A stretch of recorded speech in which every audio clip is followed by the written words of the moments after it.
Salve Maria, caríssimos irmãos, caríssimos amigos, é com muita alegria que estamos uma vez mais reunidos para podermos meditar no Evangelho Dominical, neste que é o terceiro domingo da Quaresma. Eu sou o Padre Jorge Filipe, como todos sabem, e tenho sempre a imensa alegria de estar convosco e de podermos em conjunto contemplar e meditar sobre a liturgia dominical.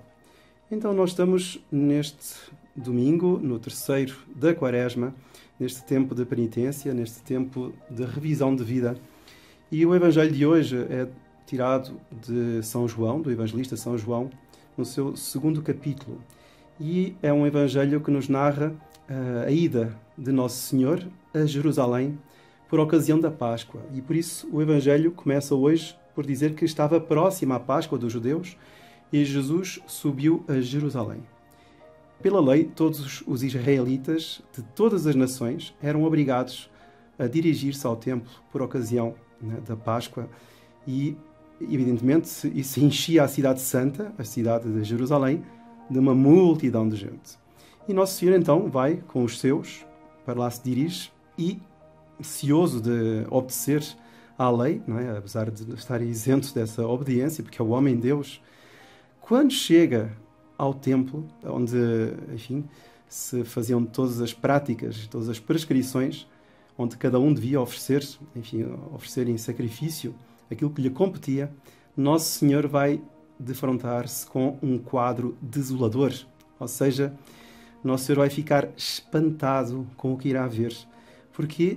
Porque diz-nos o Evangelho de hoje que ele vai ver os vendedores de bois, de ovelhas, de pombas, os cambistas sentados às bancas, nas imediações do templo, e vendendo e cobrando e falando alto, ou seja, um ambiente de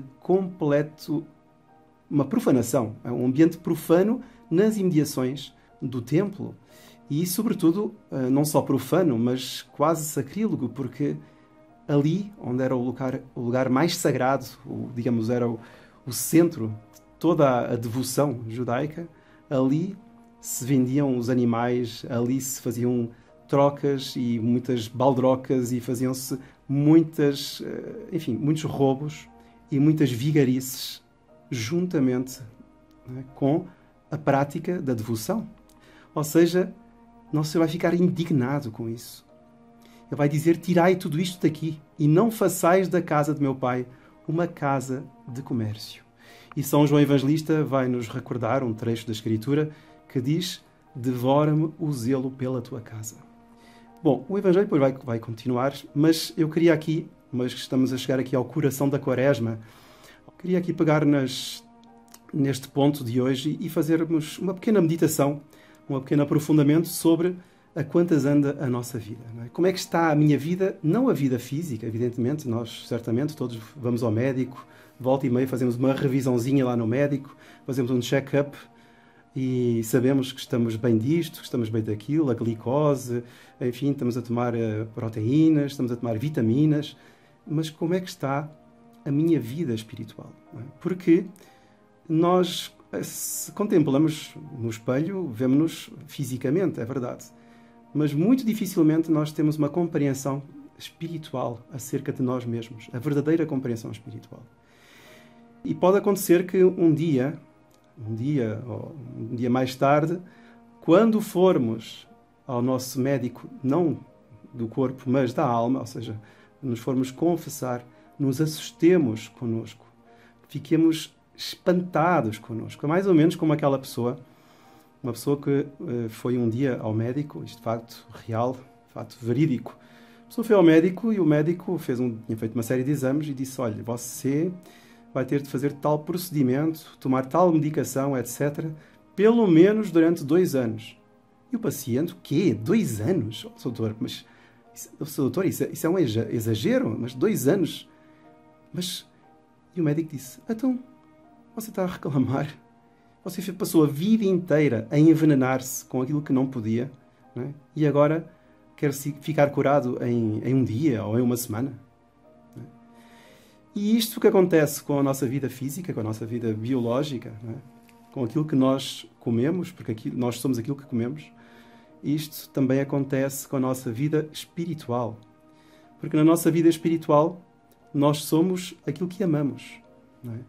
nós somos aquilo que amamos. E o que é que nós devemos amar espiritualmente para não termos de ir ao médico das almas e ficarmos assustados quando o médico nos disser: você agora vai ter de fazer uma grande mudança de vida espiritual, você vai ter de se confessar mais vezes, você vai ter de fazer tal penitência, você vai ter de renunciar a tais e tais coisas, nunca mais vai poder ir a tal sítio, nunca mais vai poder ter tal conversa com tal pessoa que lhe faz muitíssimo mal. Então, como é que isso se dá? No que é que eu devo depositar o meu amor? Não é? E isto, de facto, é o tema de hoje. Não é? O nosso São João vai dizer de Nosso Senhor, não é? Tomou-lhe o zelo da casa do Senhor. Não é? Aliás, repetindo aqui a frase, diz o Evangelho de hoje que devora-me o zelo pela tua casa. Então, a primeira leitura do livro do Êxodo já nos dá, digamos, o cerne do que é que nós devemos amar. O que é que nós devemos amar? Nós devemos amar a Deus sobre todas as coisas. E por isso é que hoje, a leitura do Êxodo, neste capítulo 20, 20º capítulo do livro, nos vai dar os 10 mandamentos. Não é? É através da prática dos mandamentos que nós mostramos aquilo que realmente somos. Não só para com o próximo, mas sobretudo para com Deus. E por isso, vai lembrar, e já agora é bom passarmos aqui os 10 mandamentos para aqueles que se esquecem de alguns. Porque é muito fácil a pessoa lembrar-se: eu não mato, eu não roubo. Mas pronto, vamos então ver aqui um pouquinho, rapidamente, quase de soslaio, quais são os mandamentos. Não é? E porque aqui hoje a primeira leitura fala deles. Primeiro, eu sou o Senhor teu Deus, diz o texto, que te tirei da terra do Egito, dessa casa da escravidão. Então, não terás outros deuses perante mim. Então, este é o primeiro mandamento. Amar a Deus sobre todas as coisas e não ter outros deuses diante do verdadeiro Deus. O que é não ter outros deuses? Não é? É não adorar aquilo que não deve ser adorado. É não dar mais valor àquilo que não deve ter tanto valor, não deve ser tanto valorado.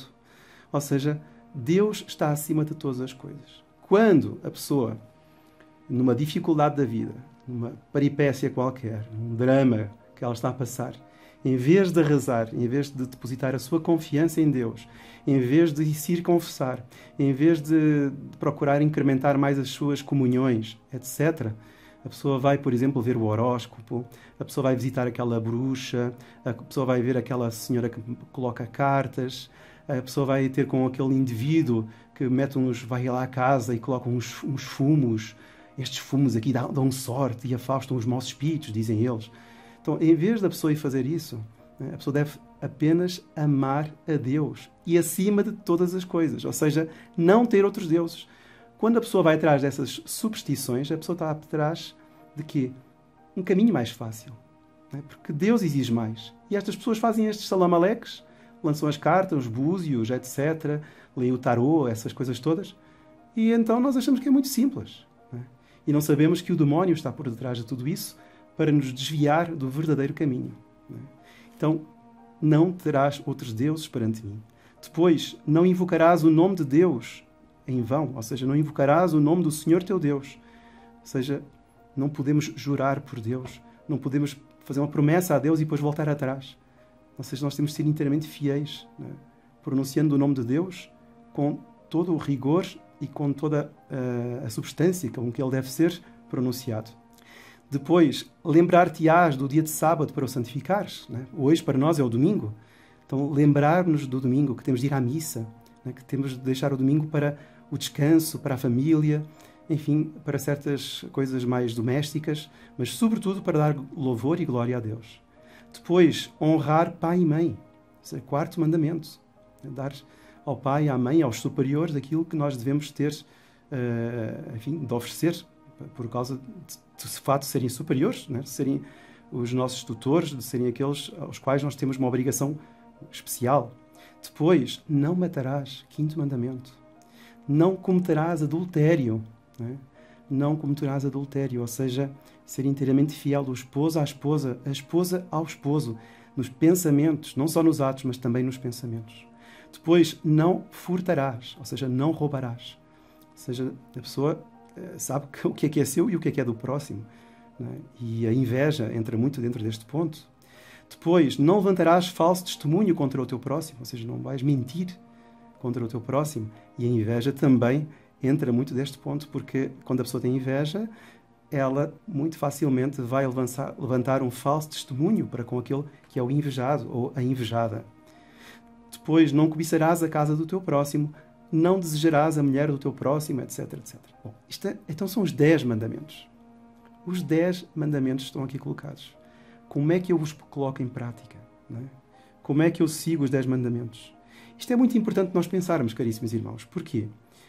Porque nós, ao chegarmos a este terceiro domingo da Quaresma, nós talvez, ou durante toda a Quaresma, vamos pensar um pouco e meditar no seguinte, que ou eu vivo de acordo com os 10 mandamentos da lei de Deus, ou eu vou viver à margem dos 10 mandamentos da lei de Deus e criar novos mandamentos para justificar a minha má vivência.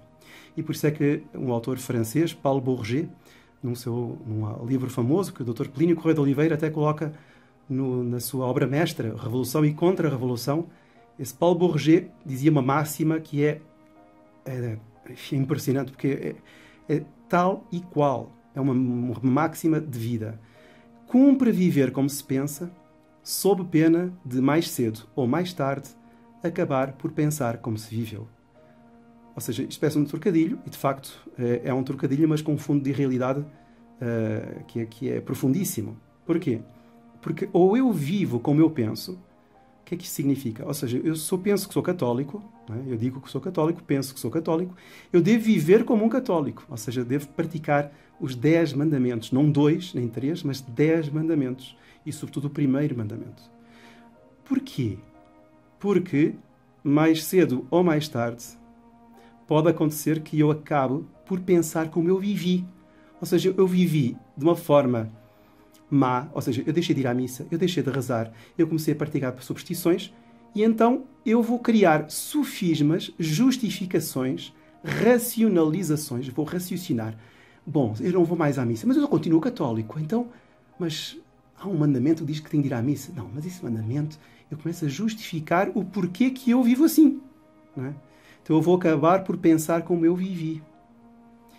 E então, nós, se não temos cuidado, caríssimos irmãos, e por isso a Quaresma é importantíssima para pensarmos sobre isto, nós acabamos por fazer um trato com a nossa má consciência.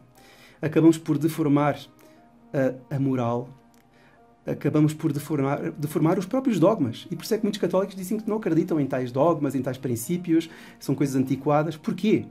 Porque não viviam da forma como pensavam. E por isso acabaram por pensar de uma forma que é a forma atual com a qual vivem, não é? Pela qual vivem. Nós vemos que no templo de Nosso Senhor está aqui no templo sagrado, e estão esses vendilhões, os vendilhões a vender dentro do templo objetos profanos. Bom, eram necessários, sem dúvida, tinham de vender os animais, as pombas, etc. Mas o estado de espírito e depois a promiscuidade que existia naquele lugar é o que deixa Nosso Senhor indignado. Não é? Então, nós vemos que os judeus, que eram contemporâneos de Nosso Senhor, estavam no fim de um processo. Era um fim de um processo de corrupção. Eles tinham corrompido a religião verdadeira. A religião que Nosso Senhor praticou, não é? Era verdadeira. Mas eles tinham criado novos critérios para poder aproveitar-se da religião para poder viver melhor. Não para Deus, mas para a terra. Então, ganhar mais dinheiro, fazer bons negócios, se necessário for até fazer umas falcatruas aqui e ali, etc. Tentar escapar às leis, tentar escapar ao olhar do próximo e assim conseguir muito dinheiro para tirar umas boas férias. Então, nós vemos que esta conspurcação das almas, a conspurcação do templo, que derivava na conspurcação das almas, é propriamente a casa de comércio horrível que Nosso Senhor viu naquele dia em que ele foi a Jerusalém. E qual é a semelhança, caríssimos irmãos, disto com os nossos dias de hoje? É porque também hoje nós temos muitas casas de comércio. Para nem falar de santuários, onde se fazem negócios exorbitantes que mais parecem empresas. Não é? E mesmo, às vezes, certas coisas que nós ouvimos, horríveis, certas heresias, até dentro da própria religião, sacerdotes ou até, enfim, teólogos, ditos grandes teólogos, que fazem umas aberrações e dão umas justificações do erro, umas justificações do que é imoral, do que é contrário aos mandamentos. Claro, tudo justificado. Porquê? Porque ele vive assim. Então ele criou uma justificativa. Não é? Ele agora pensa como vive. Vive mal, pensa mal também. E cria a justificação para poder viver mal. Então nós vemos hoje em dia, caríssimos irmãos, como a religião de hoje está, em certo sentido, muito pior do que no tempo de Nosso Senhor. Ou seja, nós vemos hoje a conspurcação das almas, as almas que se vendem por tudo e por nada. As almas para poder viver em pecado, nesse concubinato moderno, né? Agora têm até justificativas religiosas. Podem viver em concubinato, até recebem bênçãos especiais para poder viver em pecado, mas justificados com essas bênçãos. Quer dizer, isto é um absurdo, caríssimos irmãos. Isto é um absurdo e isto é, de facto, o quê? Isto é a corrupção da verdadeira religião. Isto é transformar a religião numa casa de comércio. Então o que é que nós vamos pedir hoje a Nossa Senhora? Hoje devemos pedir o seguinte, que nos compenetremos nesta quaresma, este terceiro domingo da quaresma, que só existe um Deus, só existe uma verdade, só existe, sim, 10 mandamentos, que são aquilo que espelha, né, a verdadeira face de Deus. E são estes 10 mandamentos que devem reger a minha vida. Nós vamos pedir então neste domingo para que Deus, Nosso Senhor, nos dê a graça de estarmos sempre à procura dessa perfeição, a examinar a nossa consciência e a ver se não fazemos esse erro, né, de justificar a forma errada na qual vivemos. Né? E assim, infelizmente, vamos estar a caminho, né, de uma má morte e a caminho do inferno eterno. Então vamos pedir a Nossa Senhora que nos livre disso, que nos dê esta graça de olharmos para nós mesmos, nos curarmos, que o médico das almas nos possa curar, o sacerdote nos absolva, porque seremos sinceros diante dele e diante de Deus. É isso que eu desejo para todos, uma santa quaresma, a continuação, e a bênção de Deus Todo-Poderoso, Pai, Filho e Espírito Santo, desça sobre vós e permaneça para sempre. Amém. Louvado seja Nosso Senhor Jesus Cristo.